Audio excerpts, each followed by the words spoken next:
All right, well, we'll go ahead and get started. We'd like to welcome Ernie Els to the interview room. Ernie, thanks for joining us for a few minutes here at the 2012 RBC Canadian Open. I know it's been kind of obviously a crazy week for you. Congratulations on your second British Open title Sunday, Royal Lytham and St. Anne's. Obviously, it's been crazy since then. So why don't you just bring us up to speed on how things have been for you, and then we'll turn it over and take some questions on being in Canada. Well, I don't know if it's crazy, I mean, I've been trying to be just low-key about it. I didn't come here on Sunday night. I went home Sunday night down to London. We had a great party Sunday night, as you can imagine. I had Liesel there. I had my good friend Johan there, his wife, Thomas Aiken and his wife came down, and a couple of other friends, and really had a great evening. Basically slept quite late on Monday and spent the whole day with the kids. We were either in the pool or just having lunch or just chilling, and had a good Monday evening with the family. Watched a little bit of a replay, not the whole thing, just maybe the last hour of it, and then flew here Tuesday morning. I had an obligation last night in town, the Right to Play Foundation, which is wonderful.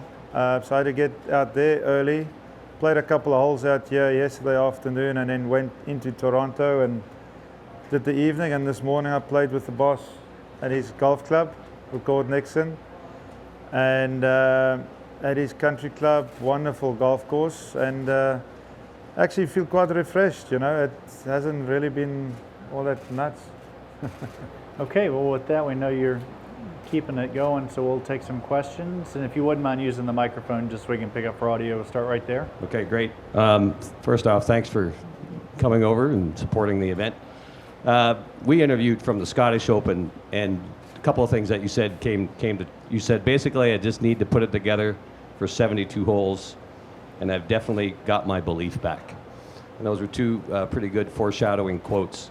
Can you tell us about that feeling when that putt fell in the heart of the cup on 18 and you and Mr. Roberts looked at each other, and what was going through your mind? Well, I had to make birdies coming in, and eventually the one on 18 fell. On 16, I left it short from only about 6 feet. It was really a tough flag there. 17 left it a bit short, and 18 I had a really good look at it from only 12, 14 feet. So felt good about the putt. Obviously made a good stroke, and for once it went right in the middle. Still, we were really elated when the putt went in, but wasn't quite sure if it was going to be enough. But at least we gave it a good shot, So it was great having Ricky on 18 on the green there, and it was great celebrating with him a little bit. My turn? Over here. Hi, Ian, or Ernie. I wonder if you could talk a little bit about, if you do get a sense of how much your presence here means to this tournament. I mean, take a look at the room here right now, and the greeting you got as you were coming in outside, and then also what does this tournament mean to you? Well, before last year, I haven't played the Canadian Open for quite some time. We were talking about it this morning, playing with Gord Nixon. And, I remember playing Glen Abbey, when you guys had the tournament at Glen Abbey for so many years. And then I think since RBC's taken over the sponsorship, they've tried to move it around the country, which I think is a wonderful idea. But the date is always a problem. After a major, most of the guys, want to maybe take a week off. I've signed a multi-year sponsorship deal with RBC, and obviously with that, entitles me to play the Canadian Open. So it's just so happened that I won the Open Championship, and it made it difficult to get you on Monday from my point of view. But this golf tournament goes back a long time. I'm not too familiar with the Open Championship of the history of the Canadian Open, but I know it's an old national open, and it goes back many, many years, and I remember in the 70s and 80s, the top guys in the world used to play the Canadian Open all the time, talking about Jack Nicklaus, Trevino, Tom Watson, Gary Player, those type of players. So hopefully in time we'll get that same kind of field coming back to this golf tournament.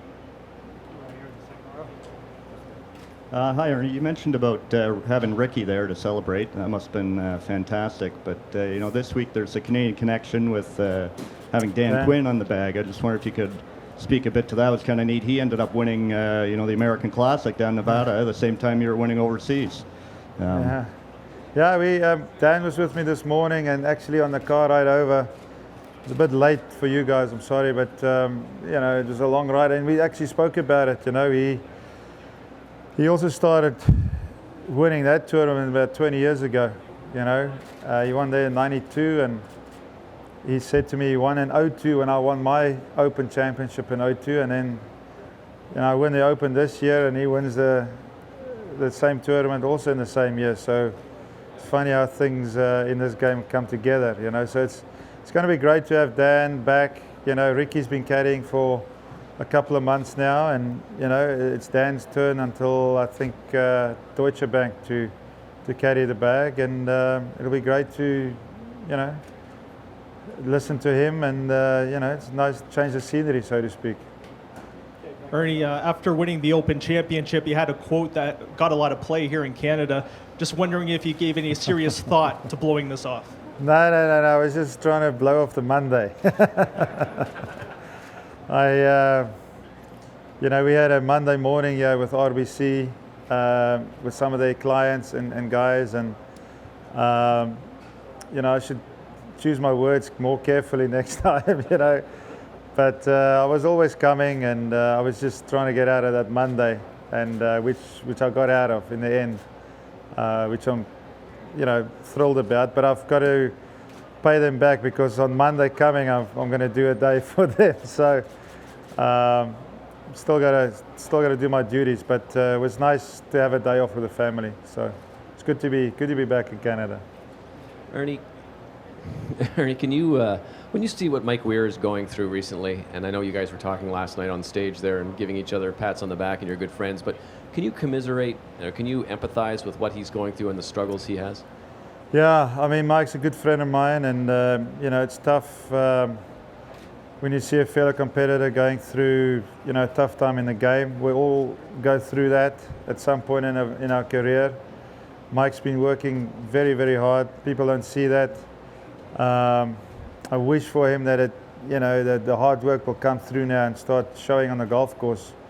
But confidence is a fragile thing. You know, when you lose your swing a little bit and you start working on different things to get confidence and get a score on a card is the biggest thing in our game. So when that goes a little bit, it gets really difficult. But Mike is a grinder, you know, and I know he's working hard, and you know, I'd love for him to get back to we know how he can play. So hopefully it happens this week. Did an interview with you back in 1999, and that day we spoke at length about your grandfather. And I'm curious about what you think your grandfather would think of this latest victory, number one, and to follow up with that, just what Liesl and some of your friends and family are thinking about it as well. Yeah, my grandfather, you know, he basically started our family into the game of golf. My dad, you know, started playing because of my grandfather, and my grandfather is my mom's father, not my dad's father, and so he got my dad playing in the game, and he instilled the true rules of the game and the way he felt you need to play the game. He's instilled it with myself and my brother and even my father. He wasn't the greatest golfer in the world. He played off about a 12 to a 16 handicap most of his life, but he really played the game to the rules of the game. So that was great. And then obviously, you know, we spent a lot of time in our holidays at my grandfather's house. You know, he used to drive us to golf tournaments and really spent a lot of time with us. So he'd be thrilled. I know he's up there somewhere, and he would have really loved it. And especially not giving up. My last 10 years wasn't that easy, and to keep grinding away, I think he would have been proud to see that something good came out of it. How about these and the kids? Yeah, I mean, they everything to me. Liesl, we've been there together almost 20 years also now, and she's been there almost from the start of my career, and Samantha and Ben came along, and two great kids. Samantha, 13 years old now, teenager. Is playing a lot of sport, not really much into golf, but I love the way she plays a sport. And then Ben is coming through unbelievable too now. So, we couldn't be happier at the moment. We've had some tough times, but it's eventually worked itself out. So we're having a good time now. I spoke with Ricky Roberts at Wentworth the day after the U.S. Open, and what really stood out was how optimistic he was about your chances at the Open Championship just a day after some disappointment. Thinking back to then, were you that optimistic then, and what does it mean to you to have Ricky show such confidence in you? Yeah, we were both. We had a tough finish there. I pulled that 9-iron on the 16th hole and made bogey. And then I didn't birdie 17 and I bogeyed 18. So it was, those last couple of holes were not great. But what we took out of that Sunday was that the way I felt on the course, and I kept saying that throughout that Sunday to Ricky, that I actually felt like I belong here again.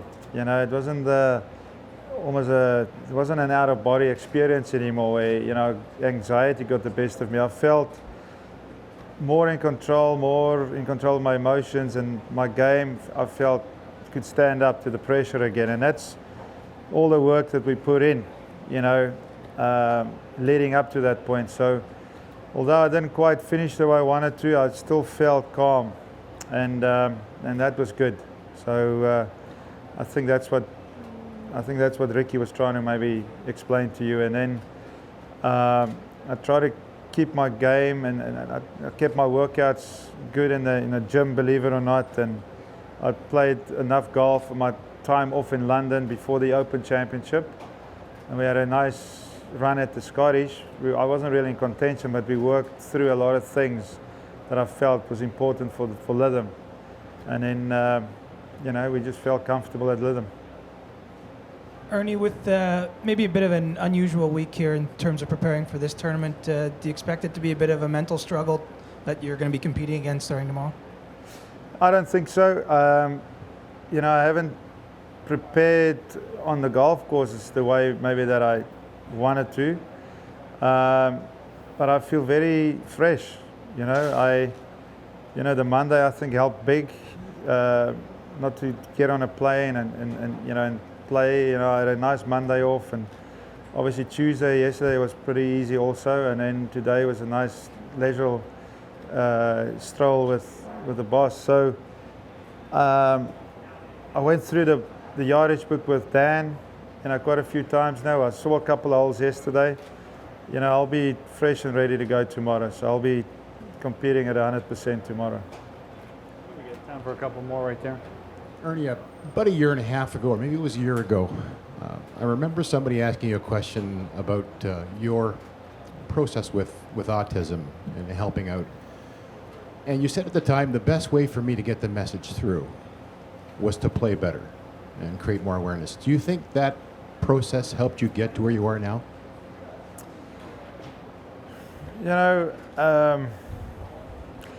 First of all, the decision was made by myself and Liesl.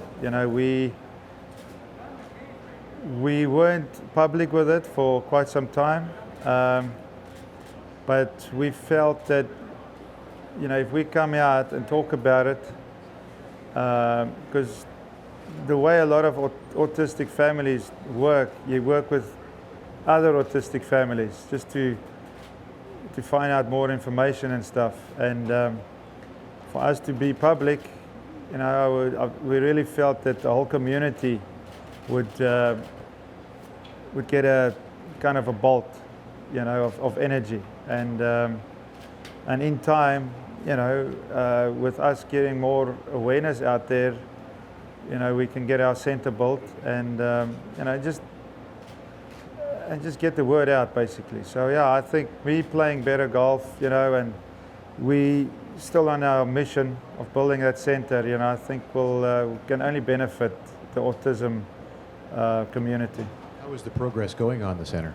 Yeah, it's coming on nicely. We've raised a lot of money now, and we got a piece of land. I'm going down to Florida, after this week for a couple of days, and find out more where the people are. So we're coming on nicely.